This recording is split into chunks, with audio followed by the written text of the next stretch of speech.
Namaskar and welcome to yet another edition of Market Mantra, in which we give you a complete update on the economic news of the day. And today, friends, being Saturday, we shall also be taking calls from you, our listeners, on any queries that you may have on business, economic and stock market matters. But please do remember that we do not address stock or company specific queries.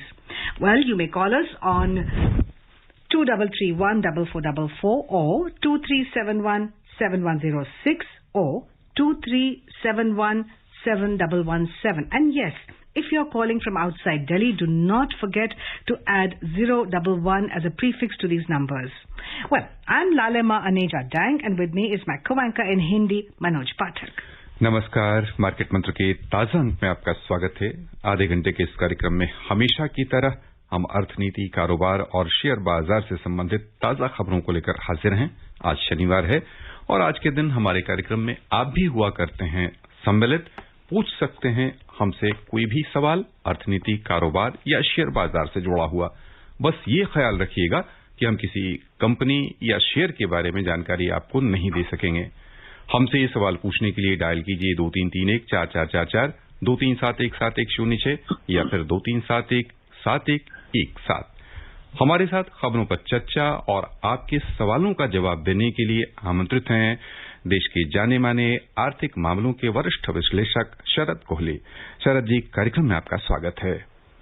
नमस्कार मनोज, नमस्कार लालिमा और सभी श्रोताओं को मेरा हार्दिक अभिनंदन। जी नमस्कार जी।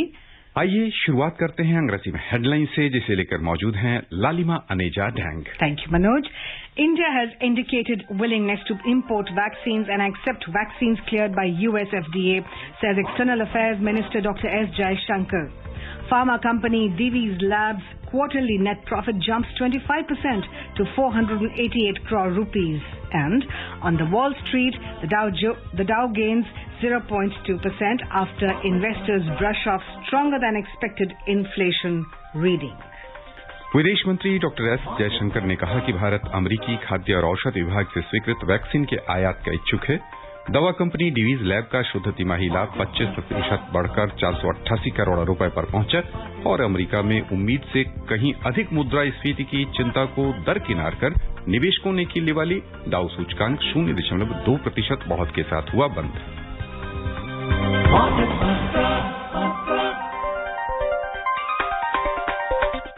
विदेश मंत्री एस जयशंकर ने कहा है कि भारत अमेरिकी खाद्य और औषध विभाग से स्वीकृत वैक्सीन के आयात का इच्छुक है।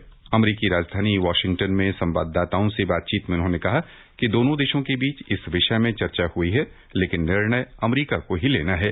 ये पूछे जाने पर कि अमेरिकी प्रशासन ने कोरोना वायरस की उत्पत्ति की जांच में भारत का सहयोग मांगा है या नहीं, डॉक्टर जयशंकर ने कहा कि विश्व स्वास्थ्य संगठन के अधिकारियों ने चीन का दौरा करने के बाद रिपोर्ट सौंप दी है। डॉक्टर जयशंकर ने कहा कि किसी भी ठोस निर्णय पर पहुंचने के लिए भारत इस मामले का और अधिक अध्ययन किए जाने के पक्ष में है। डॉक्टर एस जयशंकर ने कहा कि भारत, अमेरिका, ऑस्ट्रेलिया और जापान के संगठन क्वाड ने एक बड़ी कमी को पूरा किया है। उन्होंने कहा कि क्वाड संगठन कई देशों के हितों की सामूहिक अभिव्यक्ति है। विदेश मंत्री ने कहा कि ये संगठन समकालीन विश्व व्यवस्था का परिचायक है। And now we are joined by S. Gupta from Delhi. जी, गुप्ता जी सवाल पूछिए। I am a pensioner and my income is from pension and bank interest. For the year 2021, I have not deposited my advance tax. So, till what date can I deposit it without attracting any penalty? Mr. Gupta, so far we have seen extension of dates in the filing of individual tax returns. You must have seen a few days ago, government announced that the usual date of 31st July has been extended by 2 months to 30th of September. But as regards advance tax, for which the first due date is 15th of June, you must be aware that there are 4 dates every 3 months for deposit of advance tax. From 15th June, it goes up to 15th of March. So far, no extension has been made for the first installment of advance tax. However, we are already almost at the end of May. Considering that the lockdowns in various states are still continuing, I mean, I just heard that Kerala has extended to 9th of June. So the government may consider the first due date for advance tax for the financial year 21-22 to also be extended. However, don't take it as an official declaration. I am expecting that may happen. But for now, please keep this date in mind that 15th of June in the next month is the first date for depositing the first installment of your advance tax. All right? आइए चलें जयपुर से हमारे साथ phone line पर हैं जितेंद्र जी, स्वागत है आपका, सवाल पूछिए। हाँ सर, मैं डॉलर इंडेक्स के बारे में जानना चाहता हूँ कि अगर कल 75 था डॉलर इंडेक्स और आज 74 है, तो इसका मतलब क्या हुआ, इन्वेस्टर को क्या इसका फर्क पड़ा?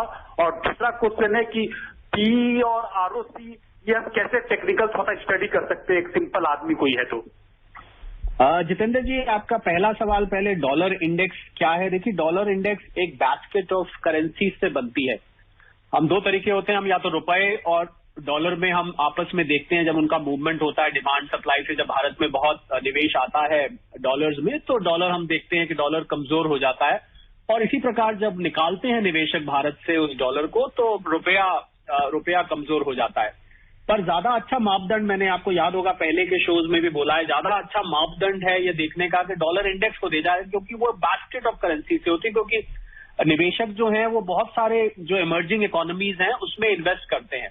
तो डॉलर इंडेक्स नीचे जाने का अर्थ होता है कि वही जो डॉलर के नीचे जाने का होता है कि डॉलर रूप में बहुत सारा निवेश इमर्जिंग इकोनॉमीज में आ रहा है। और अगर हम डॉलर इंडेक्स ऊपर जाती है, हमने देखा है जब शेयर मार्केट गिरता है, अगर आप नोट करेंगे कि शेयर मार्केट जब ज्यादा गिरेगा तो डॉलर इंडेक्स ऊपर जाने लग जाता है। आप देखेंगे वो 90 के आसपास आजकल घूम रहा है, 74-75 तो खैर नहीं है।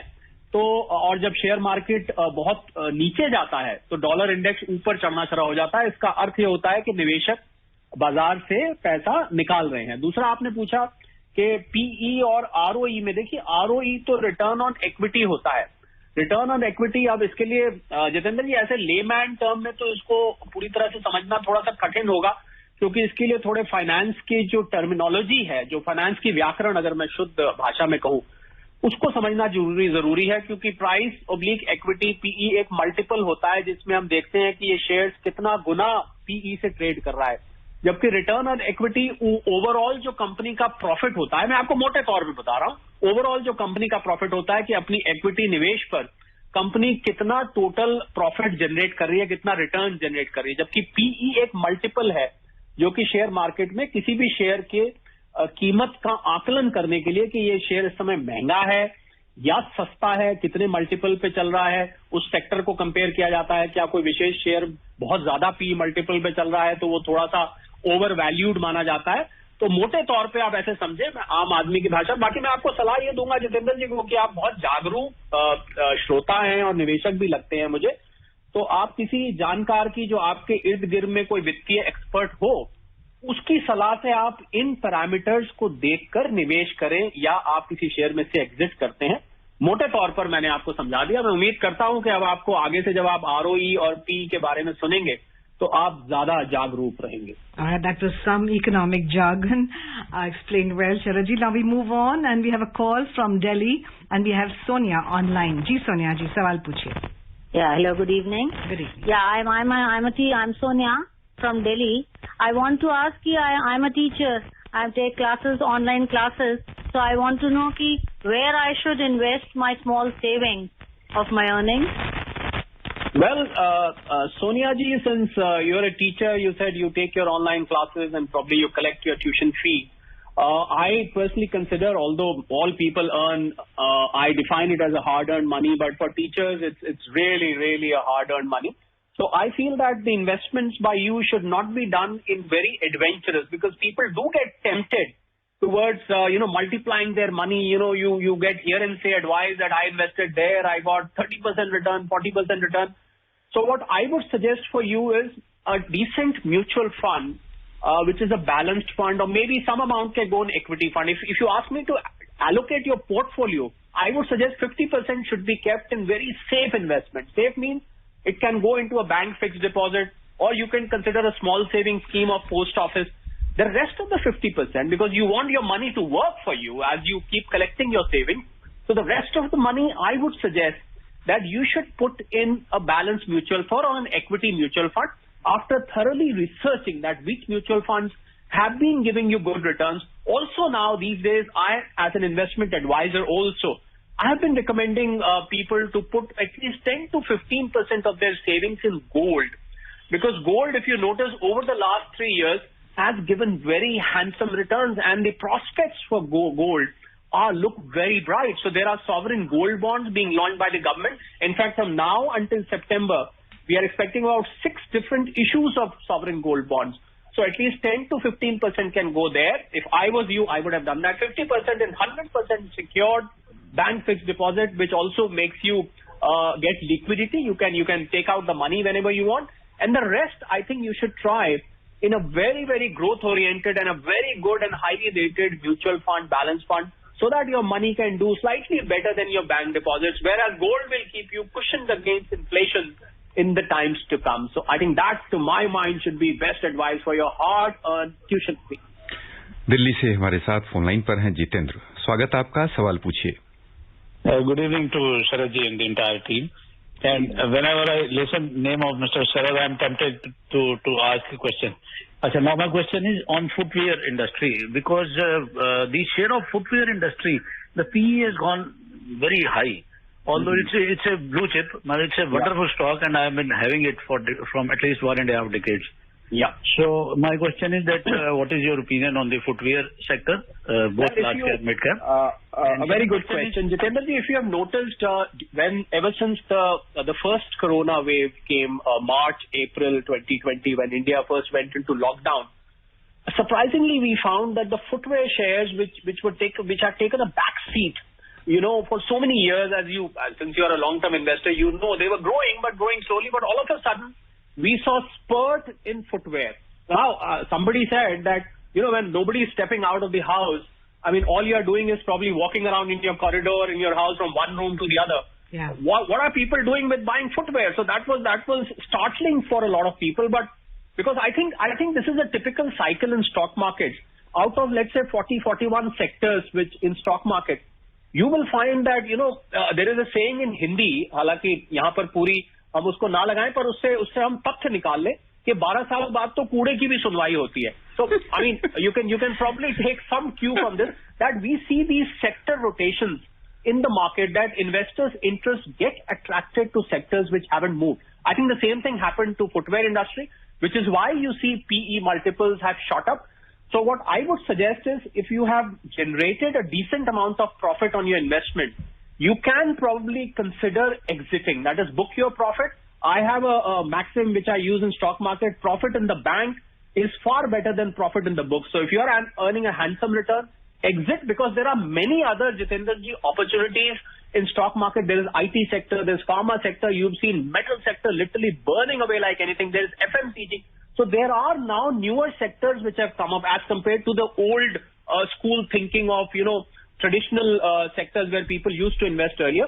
So if you earn good profit, book and make your money, have a party, and then, make fresh investment in these promising sectors of future. Right. We are now joined by Deepak from Delhi. Ji Deepak ji, सवाल पूछिए. Good evening, ma'am. Good evening. Good evening. Ji. I bought some shares of a company from stock market. Afterwards, that company delisted from market in 2018. So please suggest me what should I do for refund that stock money, and the company name is Lenco Infra.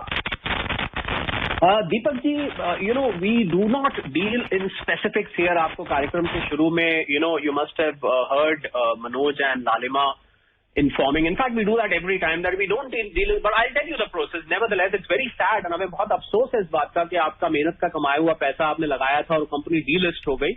See, SEBI and stock exchanges have certain listing norms. So when companies are not able to meet those listing norms, or they have gone defunct, whatever be the reason, the company's share is taken off the stock exchange. So I think the way out for you in this case is to approach the company management. You need to check if the company still exists, number one.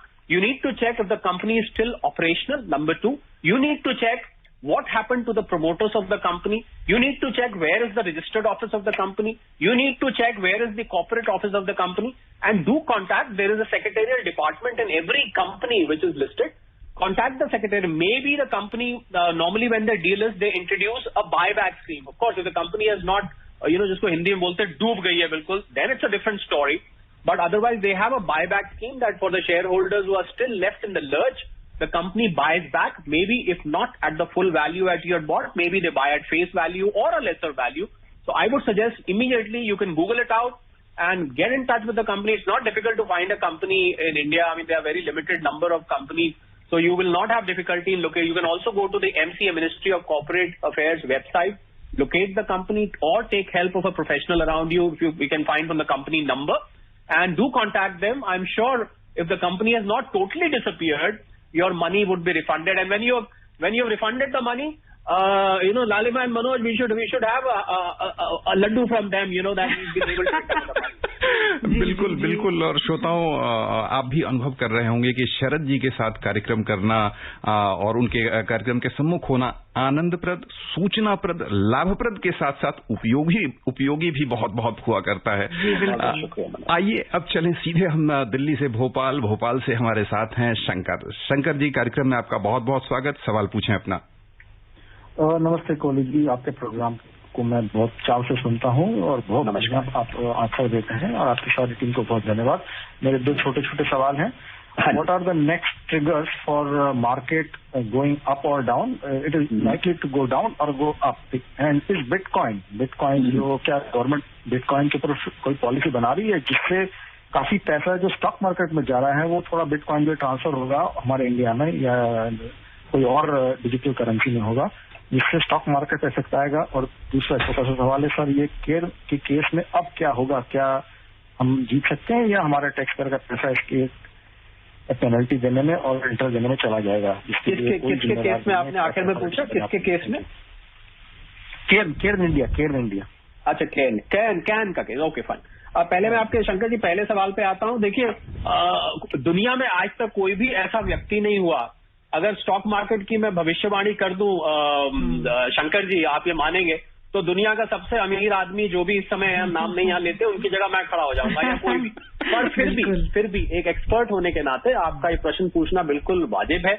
और market के जो triggers हैं, आपने बहुत अच्छे तरीके से पूछा है प्रश्न। मार्केट के ट्रिगर्स होते हैं कि मार्केट को, अब मुझे लगता है जहां तक भारतीय मार्केट का सवाल है, कोरोना सबसे बड़ा इस समय मार्केट और मार्केट की तेजी के बीच में एक ऑब्स्ट्रक्शन बन के खड़ा हुआ है। ज्यों ये केसेस, मैंने पहले भी ये बोला है, ज्यों ये केसेस नीचे आएंगे, भारतीय इकोनॉमी दौड़ने के लिए बिल्कुल तैयार है। बड़ी बदकिस्मती है कि पिछले साल के आखिर में जब हमें लगा कि हमने कोरोना को जीत लिया, डबल डिजिट ग्रोथ की फोरकास्ट की जा रही थी, उस समय उसके बाद हमें फिर ये मार पड़ी। हम सब लोगों की इसमें लापरवाही थी, शायद हमने उसको बहुत आसानी से लिया, बहुत इजी लिया उसको, और आज हम फिर उस चक्र में फंसे हुए हैं। तो मुझे लग रहा है मार्केट में जो कंपनीज के अच्छे नतीजे आ रहे हैं, आप देख रहे हैं, उसकी वजह से मार्केट आज सबसे ऊंचे स्तर को, निफ्टी को अगर हम देखें, उसने पिछले स्तर को ब्रेक किया। बल्कि लोग हैरान होते हैं कि ये शेयर मार्केट क्या है यार, इकोनॉमी तो सब कहते हैं नीचे जा रही है, लोगों की इनकम घट रही है, कहीं नौकरियां जा रही हैं, कहीं बिजनेस बंद कर रही है, शेयर मार्केट ऐसा क्या जादू होता है कि वो ऊपर चलती जाती है। बहुत लोग इसकी आलोचना भी करते हैं कि शेयर मार्केट बिल्कुल जिसको कहते हैं पत्थर दिल है, उस पर किसी लोगों का असर नहीं होता, वो तो अपनी चाल चलती है। तो मुझे लग रहा है जैसे जैसे कोरोना का नीचे जाएगा ग्राफ, भारतीय अर्थव्यवस्था भागने के लिए तैयार है। आप देखेंगे कि मार्केट और भी ऊंचे स्तर पर जाएगा। विदेशी निवेशक भी तैयार बैठे, वो भी उन्होंने थोड़ा अपना हाथ खींच रखा है। उनको लग रहा है कि भारतीय अर्थव्यवस्था थोड़ी स्टेबल हो जाए, थोड़ी स्थिर हो जाए, जिसके बाद वो इन्वेस्ट करेंगे। देखिए, और दूसरा आपने बिटकॉइन का पूछा। बिटकॉइन तो एक अंतर्राष्ट्रीय क्रिप्टो करेंसी है, और मैं शंकर जी आपको एक बात सतर्क करना चाहूंगा। मैं जितने भी मेरे पास हजारों सवाल आते हैं क्रिप्टो करेंसी पे, क्रिप्टो करेंसी का अगर मैं देसी भाषा में बोलूं तो कोई माई बाप नहीं है, इसका कोई फंडामेंटल नहीं है। जैसे शेयर मार्केट में हम शेयर देखते हैं, अभी किसी ने पूछा था पीई, आरओई, बुक वैल्यू देखते हैं हम, उसकी bottom line, top line, promoter. Bitcoin का कोई भी फंडामेंटल नहीं है, ये केवल और केवल न्यूज पे चलता है। आज जेफ बीजोस साहब ने कहा कि हम गाड़ी इससे देंगे, चढ़ने लग गया। उन्होंने कहा नहीं हम नहीं गाड़ी देंगे, गिरने लग गया। चाइना ने क्रैक डाउन किया, एकदम से क्रैक कर गया। तो बिटकॉइन क्रिप्टो करेंसी एक डिजिटल करेंसी है, ब्लॉकचेन टेक्नोलॉजी पे चलती है, जहां तक भारत सरकार की बात है, भारत सरकार ने इस पे रोक लगाई थी, जिसके खिलाफ सुप्रीम कोर्ट ने जब जजमेंट दिया कि अभी इसको हम पूरा इलीगल नहीं डिक्लेयर कर रहे, पर वैध नहीं है, ये पूरी तरह से मान्यता प्राप्त नहीं है। तो जो भी क्रिप्टो करेंसी में ट्रेड करता है वो ये मान के चले कि कुछ भी हो सकता है, उसका पैसा डूब सकता है, कल को डबल हो जाए। वो कहेगा कोहली साहब ने कहा डूब जाएगा, मेरा तो डबल हो गया, तो 100% उसमें रिस्क बना रहता है। भारत सरकार में ये डिस्कशन चल रहा है, आपको मैं जानकारी दे देता हूं, वित्त मंत्रालय में, कि क्यों ना एक अपनी डिजिटल करेंसी लाई जाए, और जो भविष्य है करेंसी का, चाइना आप देख रहे हैं काम कर रहा है डिजिटल करेंसी पे, जो भविष्य है करेंसी का वो डिजिटल करेंसी है, ये रुपए और सिक्के जो चलते हैं, शायद आने वाले कुछ वर्षों में सब कुछ डिजिटल हो जाए और एक डिजिटल करेंसी आ जाए। तो जब तक वो होता है हम उसका इंतजार करते हैं।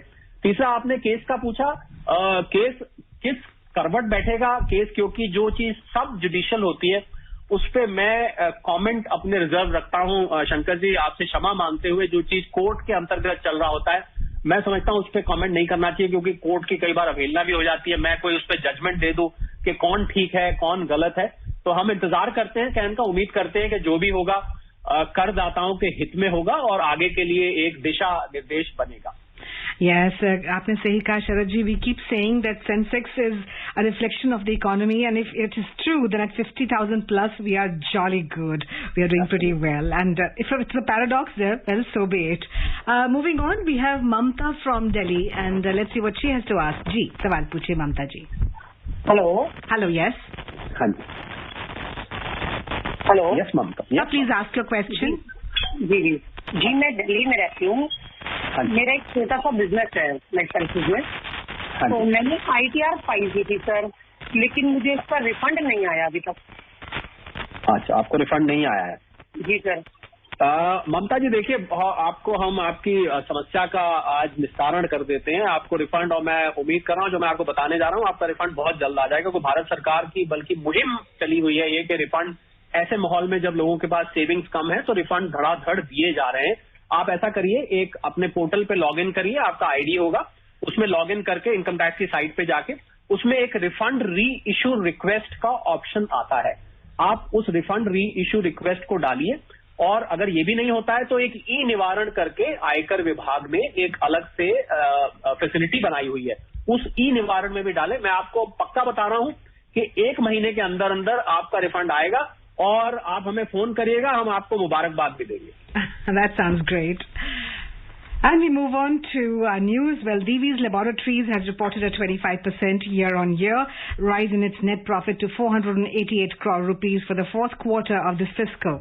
The total revenues in the quarter rose 20% on year to 1,741 crore rupees. For the last financial year, the company's board approved a final dividend worth 20 rupees per share. And now look at the U.S. markets. Well, the U.S. markets ended slightly higher yesterday as investors brushed off a stronger than expected inflation reading as both the Dow and the S&P 500 indices clinched their first weekly gain in the past 3 weeks. Consumer prices, as measured by the Personal Consumption Expenditures (PCE) price index, excluding the food and energy components, rose 0.7% in April after a 0.4% increase in March. PCE is the Federal Reserve's preferred measure of inflation. In the 12 months through April, the core PCE price index surged 3.1%, smashing through the Fed's 2% target as the reopening economy unleashed pent-up demand. So the Dow Jones Industrial Average rose 65 points or 0.2% to end at 34,529. The S&P 500 gained 3 points to close at 4,204. And the Nasdaq Composite added 12 points to 13,749. आइए चलें पालघर से हमारे साथ हैं भीम. बहुत बहुत स्वागत है आपका भीम जी. सवाल पूछिए अपना. नमस्कार जी. नमस्कार.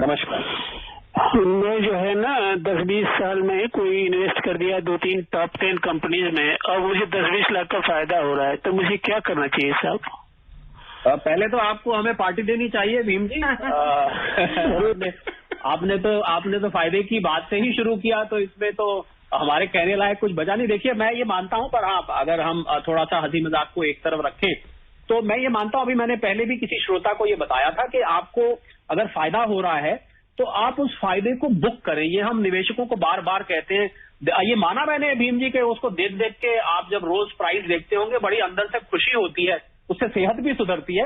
पर फिर मैं मानता हूं कि आपको प्रॉफिट बुक करना चाहिए। आप प्रॉफिट बुक करके मैंने जो मैक्सिम बताया, profit in the bank is better than profit in books, आप बुक करिए और बुक करके आप पुनः निवेश करें, आप दोबारा से निवेश करें इसी सेक्टर में जिसमें आपने किया हुआ है या अन्य सेक्टर, क्योंकि जब आपने 10-20 साल पहले किया था उस समय शेयर मार्केट के जो हालात थे, परिस्थिति थी, जो उसका चेहरा था वो और तरीके का था। आज हम 10-20 साल बाद नए सेक्टर्स आए हैं, न्यू इकोनॉमी जिसको हम कहते हैं, उसके स्टॉक्स हैं जो और तेजी से बढ़ते हैं। तो आपकी तो किस्मत मुझे बुलंद लगती है भीम जी, तो आप तो मुझे लग रहा है नए सेक्टर्स में भी निवेश करेंगे तो आपको लाभ होने वाला है। पर सोच कर समझ कर इन्वेस्ट कर, ये मंत्र हमेशा ध्यान में रखिएगा। प्रॉफिट बुक करिए, थोड़ी पार्टी वार्टी करिए, कुछ हम लोगों के लिए कभी लड्डू वड्डू भेजिएगा और फिर उसके बाद आप नए सेक्टर्स में आप इसको इन्वेस्टमेंट को शिफ्ट कर। But is this the right time to invest, Sharad ji? I mean, considering the markets are so high.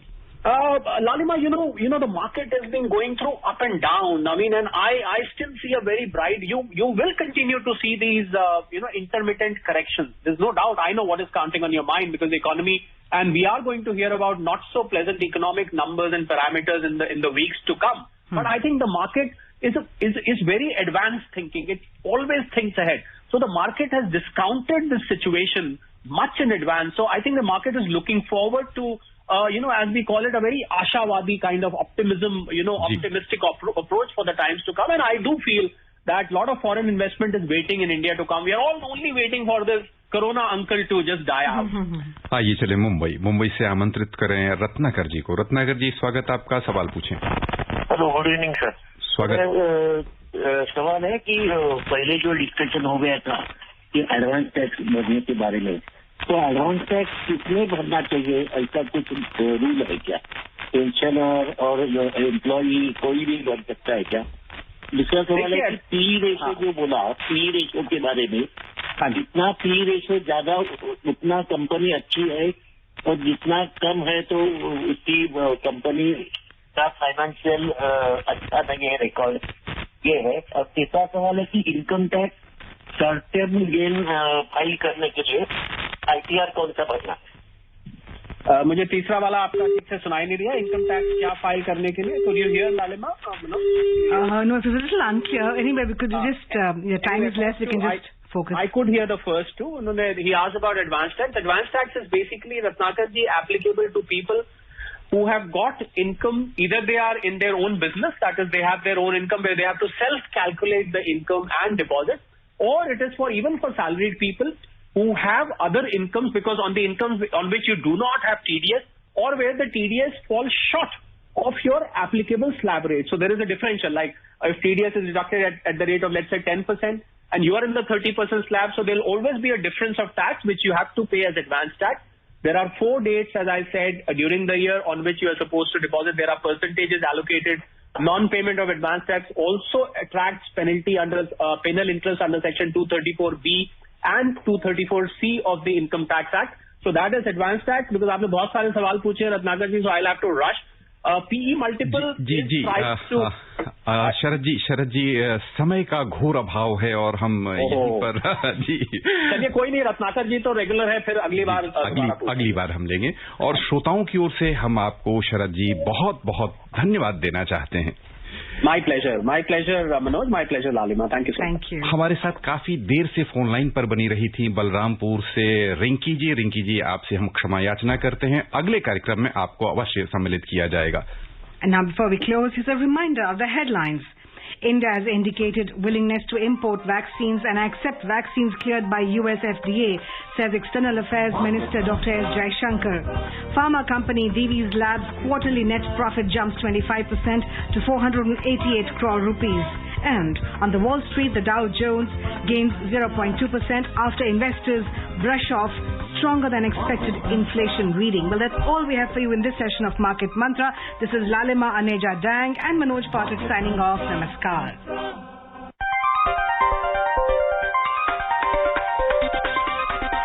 Market Mantra.